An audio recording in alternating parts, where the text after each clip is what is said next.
ಪ್ರೀತಮ್ ಮಾತ್ ಕೇಳಿ ಲೀಲಾ ಇನ್ನೂ ಶಾಕ್ ಅಲ್ಲೇ ಇದ್ಲು. ಅವಳಿಗೆ ಈ ಪ್ರಾಬ್ಲಮ್ ಇಂದ ಹೇಗ್ ಹೊರಗೆ ಬರಬೇಕು ಅಂತಾನೆ ಅರ್ಥ ಆಗ್ತಾ ಇರ್ಲಿಲ್ಲ. ಅದೇ ಟೈಮ್ಗೆ ರುಕ್ಮಿಣಿ ದೇವಿ ಹತ್ರ ಹೋದ ಪ್ರೀತಮ್, ನಾನ್ ಹೇಳಿದ್ದು ಕರೆಕ್ಟ್ ಇದೆಯಲ್ಲ ಅಜಯ್, ಲೀಲಾ ಆಲ್ರೆಡಿ ಒಂದು ಕಂಪ್ನಿ ನಡೆಸ್ತಾ ಇದ್ದಾಳೆ, ಅವಳ ಪಾಲಿಗೆ ಇಂಥ ಡೀಲ್ಸ್ ಹ್ಯಾಂಡಲ್ ಮಾಡಿ ಅಭ್ಯಾಸ ಇರುತ್ತೆ, ಅವಳೇ ಈ ಸಲ ಹೋಗ್ಲಿ, ನೀವೇನಂತೀರಿ? ಅವ್ರಿಗೆ ಲೀಲಾ ಮೇಲೆ ಸ್ವಲ್ಪನೂ ನಂಬಿಕೆ ಇಲ್ಲದೆ ಇದ್ರು ಪ್ರೀತಮ್ಗೋಸ್ಕರ ಒಪ್ಪಿ ತಲೆ ಆಡ್ಸೋದು. ಲೀಲಾ, ಪ್ರೀತು ಹೇಳ್ತಿರೋದು ಸರಿಯಾಗಿದೆ, ಈ ಸಲ ನೀನೇ ಅರಸು ಮೀಡಿಯಾಗೆ ಹೋಗಿ ಅವ್ರನ್ನ ಒಪ್ಸಕ್ ಟ್ರೈ ಮಾಡು. ಆದ್ರೆ ಒಂದು ಮಾತ್ರ ಸರಿಯಾಗಿ ನೆನ್ಪಿಟ್ಕೋ, ಯಾವುದೇ ಕಾರಣಕ್ಕೂ ನನ್ನ ಮರ್ಯಾದೆ ತೆಗೆಯುವಂತ ಕೆಲಸ ಮಾಡಬೇಡ. ಈ ಕೆಲಸನ ನೀನು ಮಾಡಲೇಬೇಕು. ಹೇಗ್ ಮಾಡ್ತೀಯೋ ಅದು ನಿನಗೆ ಬಿಟ್ಟಿದ್ದು. ನಿನ್ನ ಫ್ಯಾಮಿಲಿಗೀಗ ನಿನ್ನ ಅವಶ್ಯಕತೆ ಇದೆ. ಇಂಥ ಟೈಮಲ್ಲಿ ನಮ್ಮ ಕೈ ಬಿಡಬೇಕು ಅಂತ ಅನ್ಕೊಂಡಿದ್ಯಾ ಅಂತ ಹೇಳಿ ಅವಳ ಕಡೆ ತಿರುಗಿನೂ ನೋಡದೆ ಪ್ರೀತಮ್ ಜೊತೆ ಅಲ್ಲಿಂದ ಹೊರಟೋದ್ರು. ಎಲ್ರೂ ಒಬ್ಬೊಬ್ಬರಾಗಿ ಅಲ್ಲಿಂದ ಹೋಗ್ತಾ ಇದ್ರೆ ಲೀಲಾ ಮಾತ್ರ ಶಾಕ್ ಆಗಿ ಅಲ್ಲೇ ಕೂತ್ಕೊಂಡ್ರು. ಅಲ್ಲಿ ಯಾರಿಗೂ ಅವಳ ಫೀಲಿಂಗ್ಸ್ ಬಗ್ಗೆ, ಅವಳೇನು ಹೇಳಕ್ ಹೊರಟಿದ್ದಾಳೆ ಅನ್ನೋದ್ರ ಬಗ್ಗೆ ಸ್ವಲ್ಪನೂ ಕೇರ್ ಇರಲಿಲ್ಲ. ಆ ಮನೆಯಿಂದ ಹೊರಟ ಲೀಲಾ ಮನ್ಸೀಗ ಗೊಂದಲದ ಗೂಡಾಗಿತ್ತು. ಅವಳೆಷ್ಟು ಯೋಚನೆ ಮಾಡಿದ್ರು ಅರಸು ಮೀಡಿಯಾದ ಸಿಇಒನ ಒಪ್ಸೋದು ಹೇಗೆ ಅಂತ ಮಾತ್ರ ಗೊತ್ತೇ ಆಗ್ಲಿಲ್ಲ. ಸ್ವಲ್ಪ ಟೈಮಲ್ಲೇ ಭಾನು ಮನೆಗೆ ಬಂದಾಗ ಅವಳಿಗೆ ಅಲ್ಲೆಲ್ಲೂ ಅಮೋಘ್ ಕಾಣದೇ ಇರೋದು ನೋಡಿ ಆಶ್ಚರ್ಯ ಆಯ್ತು. ಹಾಗಾಗಿ ಅವಳು ಲೀಲಾ ಹತ್ರನೂ ಅದೇ ಪ್ರಶ್ನೆ ಕೇಳಿದ್ಲು. ಅದಕ್ಕೆ ಲೀಲಾ, ಏನೋ ನಂಗೆ ಗೊತ್ತಿಲ್ಲ ಕಣೆ, ನಾನು ಬೆಳಗ್ಗೆ ಆಫೀಸಿಗೆ ಹೋಗುವಾಗ ಆಲ್ರೆಡಿ ಅಮೋಘ್ ಎಲ್ಲೋ ಹೋಗಿದ್ರು, ಇನ್ನೂ ಬಂದಿಲ್ಲ ಅಂತ ಹೇಳಿದ್ಲು. ಅದನ್ನ ಕೇಳಿದ ಭಾನು ವ್ಯಂಗ್ಯವಾಗಿ ನಗ್ತಾ, ಏನೇ ಹೇಳೋಲಿಲ್ಲ, ನೀನ್ ನಿಜವಾಗ್ಲೂ ಗ್ರೇಟ್ ಕಣೆ. ನಿನ್ನ ಜಾಗದಲ್ಲಿ ಪ್ರಪಂಚದ ಬೇರೆ ಯಾವ ಹುಡುಗಿ ಇದ್ದಿದ್ರು ಇಷ್ಟೊತ್ತಿಗೆ ಡಿವೋರ್ಸ್ ತಗೊಂಡು ಯಾವುದೋ ಕಾಲ ಆಗಿರ್ತಿತ್ತು. ಇಂಥ ಕೆಲ್ಸಕ್ಕೆ ಬರೋದ್ ಗಂಡನ್ ಇಟ್ಕೊಂಡು ಅದ್ ಹೇಗ್ ಜೀವನ ಮಾಡ್ತಾ ಇದೆಯೇ? ಸ್ವಲ್ಪನಾದ್ರೂ ನಿನ್ ಬಗ್ಗೆ ಯೋಚನೆ ಮಾಡು. ನಿನಗೇನ್ ಕಡಿಮೆ ಆಗಿದೆ ಅಂತ ಈ ರೀತಿ ಆಡ್ತಾ ಇದೆಯಾ? ಮದುವೆಯಾಗಿ 2 ವರ್ಷ ಆಯ್ತು, ಇನ್ನೂ ಮಕ್ಕಳಾಗಿಲ್ಲ. ಇದ್ರ ಜೊತೆಗೆ ಈಗ ನಿನ್ನ ಕಂಪನಿಲೂ ಸಿಕ್ಕಾಪಟ್ಟೆ ಪ್ರಾಬ್ಲಮ್ಸ್ ನಡೀತಾ ಇದೆ. ಒಂದ್ ವೇಳೆ ನೀನು ಯಾವ್ದಾದ್ರೂ ರಿಚ್ ಹುಡುಗನ ಮದ್ವೆ ಆದ್ರೆ ನಿನ್ ಲೈಫ್ ಎಷ್ಟು ಚೆನ್ನಾಗಿರುತ್ತೆ ಯೋಚನೆ ಮಾಡು. ನೋಡಲಿಲ್ಲ ಬಂದ ನಿನ್ ಹೀರೋ ಅಂತ ಹೇಳಿದ್ಲು. ಅಮೋಘಂಗೆ ಅವಳ ಮಾತ್ ಕಿವಿಗ್ ಬಿದ್ರು ಅದನ್ನ ತಲೆಗೆ ಹಚ್ಕೊಳ್ದೆ ಲೀಲಾಗೆ ಗ್ರೀಟ್ ಮಾಡಿ ಸೋಫಾ ಮೇಲೆ ಕೂತ್ಕೊಂಡ. ಲೀಲಾ, ನಿನ್ ಕಂಪ್ನಿಗೆ ಈಗ್ಲೂ 50 ಕೋಟಿ ಬೇಕಲ್ವಾ ಅಂತ ಅಮೋಘ್ ಕೇಳ್ದ.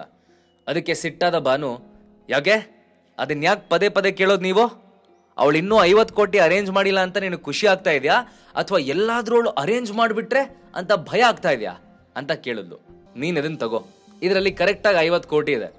ನಾನು ಇದನ್ನ ಮೊನ್ನೆ ಕ್ಯಾಶಲ್ಲೇ ತಗೋಬರ್ಬೇಕು ಅಂತ ಅನ್ಕೊಂಡಿದ್ದೆ, ಆದ್ರೆ ಅಷ್ಟೊಂದು ಅಮೌಂಟ್ ಕ್ಯಾರಿ ಮಾಡೋದಕ್ಕೆ ಅಲೋ ಮಾಡಲ್ಲ ಅಂತ ಆ ಕಾರ್ಡಲ್ಲಿ ಹಾಕೊಂಡ್ ಬಂದಿದ್ದೀನಿ. ಇನ್ನೂ ಎಕ್ಸ್ಟ್ರಾ ಹಣ ಬೇಕು ಅಂದ್ರೆ ಹೇಳು, ನಾನು ಹೆಲ್ಪ್ ಮಾಡ್ತೀನಿ ಅಂತ ಜೇಬಿಂದ ಒಂದು ಕಾರ್ಡ್ ತೆಗೆದು ಲೀಲಾ ಕೈ ಕೊಟ್ಟ. ಆ ಕಾರ್ಡ್ ನೋಡಿ ಅಮೋಘನ ಮಾತು ಕೇಳಿ ಲೀಲಾ ಸ್ಟನ್ ಆದ್ರೆ ಭಾನು ಜೋರಾಗಿ ನಗಕ್ ಸ್ಟಾರ್ಟ್ ಮಾಡಿದ್ಲು. ಅಲ್ಲ ಅಮೋಘ್, ಇತ್ತೀಚೆಗೆ ಪದೇ ಪದೇ ಮನೆಯಿಂದ ಮಾಯ ಆಗ್ತಿರಂತಲ್ಲ, ಏನ್ ಮಾಡ್ತಾ ಇರ್ಬೋದು ಅಂತ ಯೋಚನೆ ಮಾಡ್ತಿದ್ದೆ. ಆದ್ರೆ ಈಗ ಗೊತ್ತಾಯ್ತು ನೋಡಿ, ನೀವು ಕಾಮಿಡಿ ಕ್ಲಾಸಿಗೆ ಹೋಗ್ತಾ ಇದ್ದೀರಿ ಅಂತ. ಅಯ್ಯೋ, by the way nice joke. ನಿನಗಿದು ನಂಬಕ್ ಕಷ್ಟ ಆಗ್ತಿದೆ ಅಂತ ನನಗೆ ಗೊತ್ತಿಲ್ಲ, ಆದ್ರೆ ಈ ಸಲ ನಾನು ಸುಳ್ಳು ಹೇಳ್ತಾ ಇಲ್ಲ. ಬೇಕಿದ್ರೆ ನಿನ್ನ ಹತ್ರ ಇರೋ ಕಾರ್ಡ್ ರೀಡರ್ ತಗೊಂಡು ಆ ಕಾರ್ಡಲ್ಲಿ ಎಷ್ಟು ಅಮೌಂಟ್ ಇದೆ ಅಂತ ಚೆಕ್ ಮಾಡಿ ನೋಡು, ಎಲ್ಲ ಡೌಟ್ಸ್ ಕ್ಲಿಯರ್ ಆಗುತ್ತೆ ಅಂತ ಸಜೆಸ್ಟ್ ಮಾಡ್ದ. ಲೀಲಾಗೂ ಕೂಡ ಅಮೋಘ್ನ ಮಾತು ನಂಬೇಕು ಅಂತಾನೆ ಅನ್ಸಿತ್ತು. ಆದ್ರೆ 2 ವರ್ಷದಿಂದ ಅವನಿರೋ ಕಂಡೀಷನ್ ನೋಡಿ ಅವನ ಮೇಲೆ ನಂಬಿಕೆನೆ ಬರ್ತಾ ಇರ್ಲಿಲ್ಲ. ಈಗ ಅಮೋಘ್ನ ಮಾತು ಕೇಳಿ ಅವಳಿಗೂ ಸರಿ ಅನ್ನಿಸ್ತು. ಹಾಗಾಗಿ ಅವಳು ಆ ಕಾರ್ಡ್ ತಗೊಂಡು ಸ್ಟಡಿ ರೂಮ್ ಕಡೆ ಹೋದ್ಲು.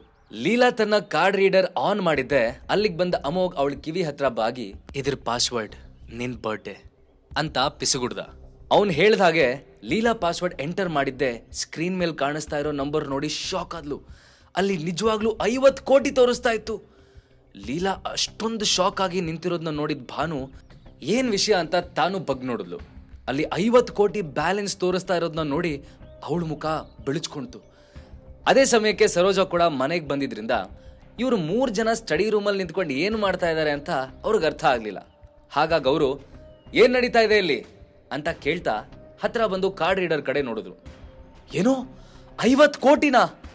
ಆದ್ರೆ ಒಂದು ಮಾತ್ರ ಕನ್ಫರ್ಮ್ ಮಾಡ್ತಾ ಇದ್ದೀನಿ ಲೀಲಾ, ಈ ಹಣ ಯಾವುದೇ ಕೆಟ್ಟ ಕೆಲಸ ಮಾಡಿ ಬಂದಿದ್ದಲ್ಲ. ಹಾಗಾಗಿ ನೀನು ಸ್ವಲ್ಪನೂ ಮುಜುಗರ ಪಡೆದೇ ಯೂಸ್ ಮಾಡ್ಕೊ ಅಂತ ಅಂದ. ಅಲ್ಲಿರೋರು ಯಾರಿಗೂ ಇಷ್ಟೆಲ್ಲ ಆದ್ರೂ ಅಮೋಘನ್ ಮಾತಿನ ಮೇಲೆ ನಂಬಿಕೆನೇ ಬಂದಿರಲಿಲ್ಲ. ಲೀಲಾ ಇನ್ನೂ ಏನಾದ್ರೂ ಸೀನ್ ಕ್ರಿಯೇಟ್ ಆಗೋಕ್ಕೂ ಮುಂಚೆ ಅಮೋಘನ್ ಕೈ ಹಿಡಿದು ತನ್ನ ರೂಮಿಗೆ ಎಳ್ಕೊಂಡು ಹೋದ್ಲು. ಇಷ್ಟೊಂದು ಹಣ ಎಲ್ಲಿಂದ ಬಂತು ಅಂತ ಕೇಳಿದ್ಲು. ಅಮೋಘ್ ಲೀಲಾ ಬಿಹೇವಿಯರ್ನ ಪ್ರೀತಿಯಿಂದ ನೋಡ್ತಾ ನಿಂತಿದ್ದ. ಅವನಿಗೆ ಸ್ವಲ್ಪ ಟೈಮ್ ಅವಳು ಕ್ವೆಶನ್ಗೆ ಆನ್ಸರ್ ಮಾಡ್ಬೇಕಲ್ಲ ಅನ್ನೋ ವಿಷಯನೂ ಮರ್ತು ಹೋಗಿತ್ತು. ಇಷ್ಟೆಲ್ಲ ಆದ್ಮೇಲೂ ಕೂಡ ಲೀಲಾ ಇನ್ನೂ ತನ್ನ ಬಗ್ಗೆ ಕನ್ಸರ್ನ್ ಇದ್ದಾಳೆ ಅಂತ ನೋಡಿ ಅಮೋಘಂಗೆ ಖುಷಿ ಆಗ್ತಾ ಇತ್ತು. ಡೋಂಟ್ ವರಿ ಡಿಯರ್, ಇದು 100% ಲೀಗಲ್ ಹಣ.